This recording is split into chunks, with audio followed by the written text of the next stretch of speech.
This is Michael Good from reapertrades.com with your daily trade recap on the 20th of May 2010.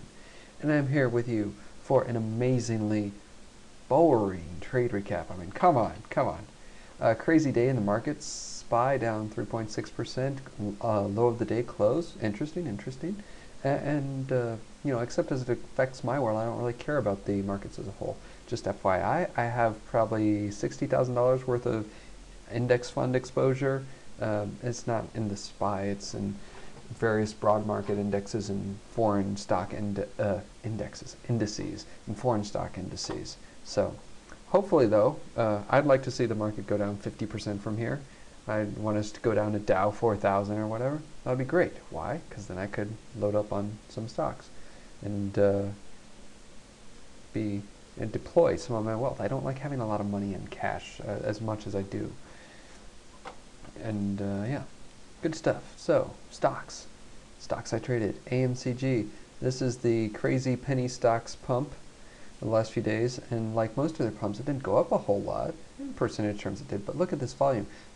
Shares outstanding last I checked was about 75 million, so it's traded half of the shares outstanding today, which is insane. My belief is when you see a stock like this trade so many shares, a pump like this, then there's a good chance that there's wash sale trading going on.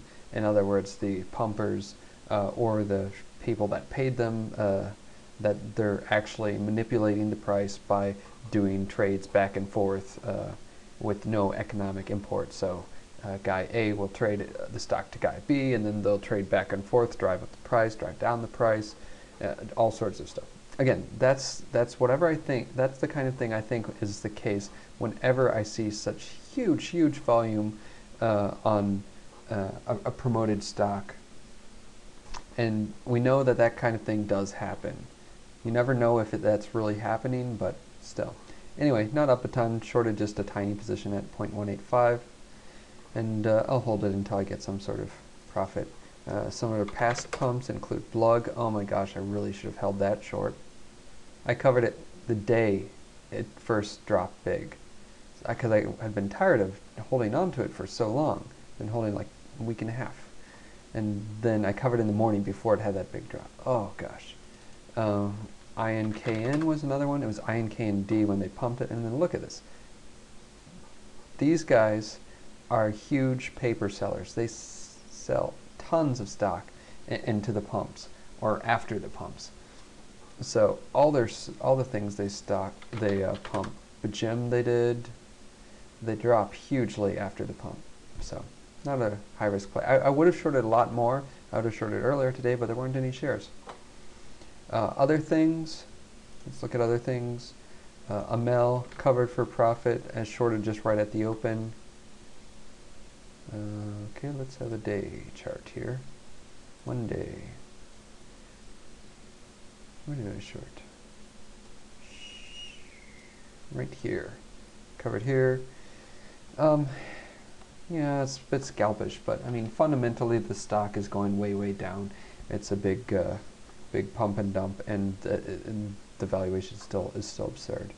Still, I covered everything just to take some measly profits. Hop, tiny scalp, didn't work out too well. Thought about buying here because that drop was too quick and it held 285, which is key support.